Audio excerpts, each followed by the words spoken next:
Joining us now in the player escape room is one of the A-League's new boys who has already made a big impact at his club. Please welcome to the show, Wellington Phoenix commanding defender, Scott Wootton. G'day, Scott. Welcome to the show, mate. Thanks very much. Nice little intro there. Cheers. I know. But, mate, I got to make sure that all the new boys stay in the good books with the Football Revolution. So, mate, how's things? Firstly, congratulations on signing a new 3-year deal with the Phoenix. Great news for you and the club. Yeah, no, I'm delighted. Thanks very much. Obviously means a lot. A huge commitment from both sides. Obviously, for me to commit for a long time, and also for the club. I'm very grateful for that, and I just can't wait to pay them back over the next 3 years. I've been delighted with how it's gone since I've been over here, and I'll be looking forward to getting back to New Zealand and really settling, making a home, and hopefully keep on the upward trajectory. Mate, we'll touch on the New Zealand part in a second, but what convinced you to move to Australia? So you've got a partner and children as well. So big call, big move. What was behind that decision?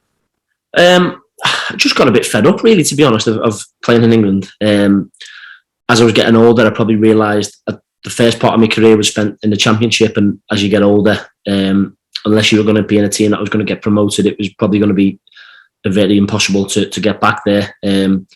Due to the fact of everyone wants young players, they all want the next big thing, and I'd always kept in touch with people who'd played over there. I spoke to David Ball a lot when he was over there. Obviously, he plays for the same team. Callum McManaman had spoken to Warren Joyce, who was the manager of Melbourne City. He was my reserve manager, so I'd touched base with him a couple of times over the years, and they all just spoke really, really highly of it. Spoke to David Ball. He put me in touch with his agent, who'd done a great job in getting me here in January, and I just woke up to a message really on January the 1st.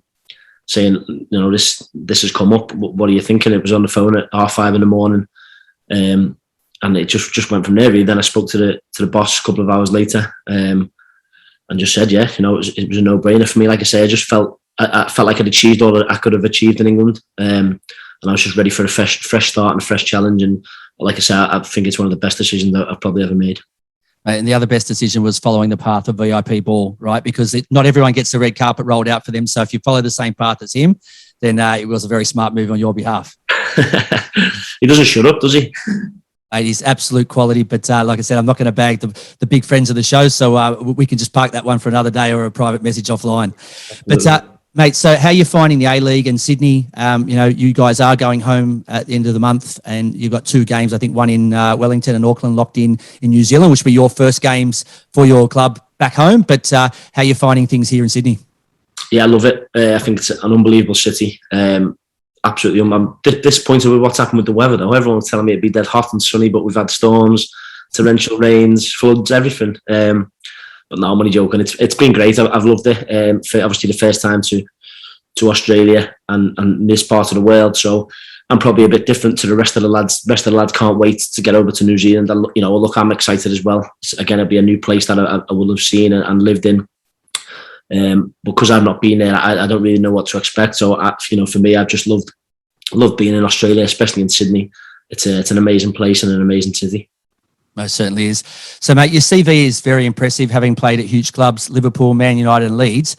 Which English club do you support? If I had to pick one of them, it'd be Man United. Okay. I was actually an Everton fan as a kid, a young kid, because you don't get a choice in England. It's who your dad supported and who his dad supported. But then I think I joined United at 15 and left when I was 21. So that 6 years, that's where I got the real affinity for the club. And, obviously playing a couple of games just gave me that extra sort of feeling of being there. And they're always the team I look out for. And obviously it's not been a great few years, but no, that's it. If I had to pick a team, that's who I'd pick. They're who I look for first, shall we say. You got to stay loyal. But what's the most important thing you learned at those great clubs? I think there's loads. I think the biggest thing to touch on what you learn at those clubs is mentality and attitude can get you so far. I've seen loads of players with 10 times more talent than me or other players I've played with. But if you've got the mentality and you've got the will to work and practice and do more than everybody else, then you'll get on in life, not just in football. And that was really instilled in us as young players, especially at Man United, doing extra stuff after training. Everyone's really pushing themselves, and it was an unbelievable working environment really to grow up in. And it's only when you leave it that you realise how good and special it was. So, that's something I've took with me throughout all my career. I'm not one of these who's first out off the training pitch. I always like to to do a little bit more and keep myself, you know, as good as I can. And yeah, they're the biggest things that I would say, really, attitude and mentality. Great advice for the young listeners. And just before we get into a few of the games we like to play with our guests, you represented England under-17s, you know, on a number of occasions. So was there any big names, any famous players that are now playing? Was in that team, actually, who you'll all know very well at the minute, Jack Rodwell. Obviously, he's at Western Sydney Wanderers at the moment. He was the captain of that team. There was a guy, the most hype around that time at the time was a guy called John Bostock. I think he'd made his debut for Crystal Palace in the Premier League at 16. He was the one everyone was sort of talking about. I think Kyle Bartley, he's had a really good career. He was in that age group. And then again, it does, you know, the fact I've just signed a 3-year contract here now makes me really grateful and appreciative, because there was a lot of players, even in that team, who were miles better than me, who aren't even playing professional football now. And I'm just trying to think of any others. So that sort of level, Scott, do you still keep in touch with those sorts of guys, or is it, you know, because it's such a high professional level that you play with them and you move on, or is it one of those things where you still keep in touch with all those sorts of guys? Yeah, I think a lot of it, you're just colleagues, really, and you fight, especially in that environment. You know, in the England team, you're sort of competing for each other to make the next camp or the next squad and things like that. So you don't really get too pally with them, and you're only there for such a short period of time. I think when you're at club level, you know, I've kept in touch with probably at least one person from each club I've been at, and still speak to them, you know, on a few of them anyway, on a daily basis. There's some, you know, Robbie Brady's my best mate at United. We could go 6 months without speaking, but then you'll have a chat and it's like you've been speaking every day. Luke Murphy was at Leeds. I still speak to him every now and again. You know, he's godfather to my eldest girl. And then 2 boys from MK Dons I speak to on a daily basis all the time. So yeah, you get 1 or 2, but you know, it's not like you become friends with everyone. You're moving about that quick. Your focus changes all the time, especially in England as well. People move around clubs so much. So you keep 1 or 2. Okay, absolute quality. But look, enough of the football business. Let's get stuck into a little bit about Scott Wootton, the person and the family man. So just before we start the 2 games I like to play with the guests, I'm going to ask you, of your current or former teammates, who would you, and there'll be 3 questions. You just have to give me 1 player for each of these 3 questions. You ready to go? Invite to dinner. Ooh, Robbie Brady. Why would you choose him? He's just one of the funniest people I've ever met. He's so quick in the head, you know, like lookalikes, or he's just great entertainment. David Ball would become a close second because he's very similar in his ways, but I think for the longevity, you know, we've got so many stories and past moments that we could have a laugh about, and he's so funny. Yeah, so I'd take him. It'd be a good laugh, I'm sure. Awesome. All right. Take to karaoke. Ooh. There would have been a lot of guys in their time that think they can sing as well as they can play, right? So there's probably a big list, but give me the top one you think would be great to take to karaoke. The tough one, yeah. I think especially on a Christmas party or an end of season do, after a few drinks, you'd always get 1 or 2 who fancy themselves. Definitely wouldn't be myself. I wouldn't be going up there. Okay. Karaoke. I'll tell you who I'd do. Our latest... Oh, he's not a player, actually. Stephen Quinn. I actually haven't played with Stephen Quinn, yep, right? But I've become close with him over the years because he played with other mates and we've become friends in our sort of circle. But on the karaoke, he is absolutely incredible. I've got some. I'll show you some videos of him when we chat off air. But he would have whatever he was playing or singing, he'd have the whole place crying with laughter. So he'd be my vote. Right, lock him in. And the last one, who would you trust to mind your kids? David Ball. Honestly, are you paying commission to him or something? What's going on, David? Oh, just again, I've knew Bally since 9 years ago. He had a young kid himself. He's got 2 kids. I've got 2 kids.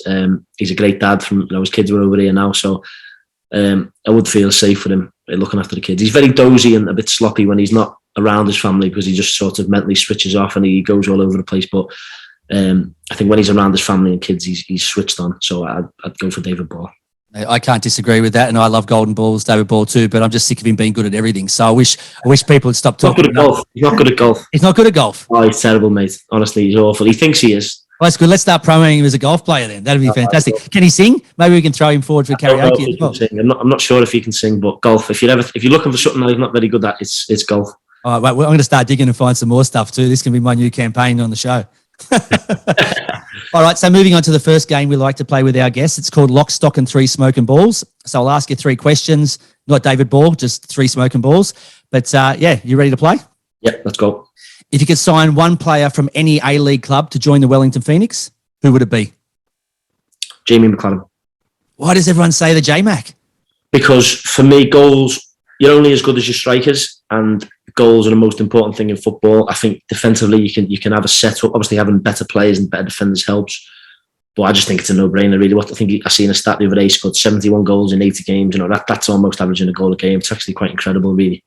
So I think if you put a striker on your team who's averaging almost a goal a game, you're only going to go one way. I don't even think he's a passenger. I think he puts a shift in off the ball as well. So he'd be my pick. Quite easy, that one. Is that who everyone says, is it? Everyone says that. And look, you can't really argue, considering I've had even Melbourne Victory, who their biggest rivals, come on and say, unfortunately, I have to choose J-Mac. Now, I don't know how that goes down with the club or with the media manager, but even the Victory choose their biggest enemy as the player they'd like to play with. So look, it is pretty universal. There's a few others thrown in, but he's usually the name at the front. But look, I can even find something with him. He's decided to get married instead of playing for the Socceroos, so he's not perfect. Yeah, well, yeah. That's a bit out there, isn't it? Oh, look, it's something we can talk off air. We're not going to throw any dirty laundry out here. But if you could change one FIFA rule, not on FIFA, the video game, but in general, either the A-League or in one of the leagues that you've played in around the world, what would it be? A couple of things that change. I can't believe that there's no international breaks here when the national team plays. So, I mean, look, Melbourne City have got a great squad, but I think it's wrong that they can have 4 or 5 players called up to the national team and they have to play. In England, in the Championship and Premiership, get international breaks when the national team plays and in the windows. But even in Leagues 1, 2, if you have 3 or more players called up to any national squad, you're allowed to postpone the game and move it. And I just think that's wrong. I think that's unfair, really, on the league. And another thing about the A-League I think could be questioned is, obviously, there's 26 games, 12 teams, so that's every team will play 22 games. I think it's quite unfair that, let's say 2 teams are battling for 6th and 7th. One team's 4 extra games where you have to play 3 times might be against 1, 3, 4, 5, and the other team might be 12, 11, 10, 9. And I just think that's slightly unfair on the teams, whoever gets drawn the fixtures. That's just I think it's slightly unfair. You've only been in the league for a handful of games and you've already worked out what's wrong with it. So I don't think that's fair, mate, but it is a very good analysis of currently some of the problems we have. So look, I'll put that forward to the powers to be.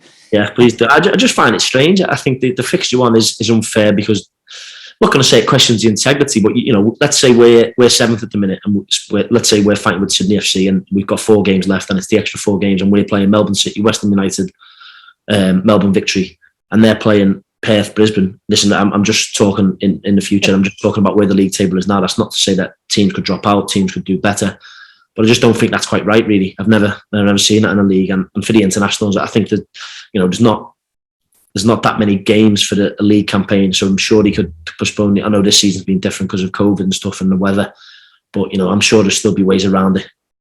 Yeah, mate, definitely. So, last question: if you could be anyone for a day, who would it be? Oh wow! Anyone? Don't say David Ball. Don't say David Ball either. All right. No chance. Anybody for the day. Yeah, it could be any genre. It could be a movie star. It could be a singer. I'm thinking music or actor. I'd probably say someone like Drake because he's just I love his music and he's so cool. I'd just like to have a day, seeing what he does, where he goes. I think that'd be quite cool. Yeah. All right, we'll lock that one in then. All right, mate, we get into our final game now, which is our version of which is Nuno. So we'll ask you 7 questions. Basically, the name of the game is Nuno because I'm a Spurs fan and he gave us nothing good at the start of the year. So I'm hoping that Nuno can bring us some luck. And also after Nuno Reyes, who's the Melbourne City defender. But 7 questions. Basically, there's 2 options for each question. You just tell us which is most applicable to you. And on the 6th question, end of the 6th question, you must call out Nuno to avoid any penalties. Yeah. There is currently a time to beat, which is Liam Rose from Macarthur Bulls, which is about 23 seconds. But to be honest, I'm more worried about the quality of your answers and your touches than I am about racing through to try and beat other people on the leaderboard. So when you're ready to go, we'll kick things off. Yeah, let's go. Question number 1, snow or sand? Snow. Home cooking or Uber Eats? Home cooking. Early bird or night owl? Night out. Follow your head or your heart? Head. Comedy or action movies? Action. Messi or Ronaldo? Messi. Nuno. Brilliant. Coffee or tea? Tea. Okay, too easy. Not quite as quick as what Liam Rose. I had a little pause, didn't I, on one of the night out one. Didn't know if I should say a night out. I reckon that you just wanted to make sure you didn't ruffle too many more feathers in the league when you've come in and set the world on fire. So you're happy to let someone else win that. But just touching on a couple of those, you said Messi. Why Messi over Ronaldo? I just think, listen, both the two best players of all time, in my opinion. Everyone always, this pops up in groups of friends, teams, everywhere, doesn't it? But I just think Ronaldo's goal record is absolutely phenomenal. Some of the goals he's still, I feel like he's worked so hard and he's unbelievable. And I just think Messi, the things he does. Listen, Ronaldo, if you're both watching him, I don't think Ronaldo, you'd finish the game and you go, wow, what a hat trick he scored. But if you're watching Messi live, and I've been fortunate to a couple of times, he just he mesmerises you. He might not even score, might not be a goal or an assist, but he just does things that I've never seen anybody do, taking players on, through balls, assists, goals. That's the reason being, nothing obviously against Ronaldo. Like I say, I think they're the two best players, but that's why Messi edges it for me. And I'll put another question to you. Which one would you prefer to mark? Which one do you think you do a better job on? No one, because Messi would have you everywhere because he plays all over the place. And Ronaldo's one where you probably think, and we've seen it this season, you'd think you're probably doing a decent job against him. He doesn't get involved in the build-up. You're probably thinking, right, you're keeping him quiet. And then he could score a hat-trick in the last 5 minutes. I think it was at the Villarreal game at Old Trafford. He scored backstick late last minute, and they played really well against him. He didn't have a kick, really, but then, boom, that one moment of magic and his name's on the back papers and all that again. So, I mean, if I had to pick one, I'd probably say Ronaldo for that reason, just sheer concentration. I think Messi would make you look stupid, megging you and twisting you inside out. So I think I'd go Ronaldo. All right, mate. Well, look, we really appreciate your time on the Football Revolution today. We know there's lots of good things for you ahead this year with the Wellington Phoenix, and hopefully you can sneak into the top 6. Hopefully you get a bit more time with the family to look around Sydney and also New Zealand when you get back home. But until we check in with you again later in the year, thank you very much for your time, and we wish you all the best, mate. No problem, Gio. Thanks for having me on. Top man.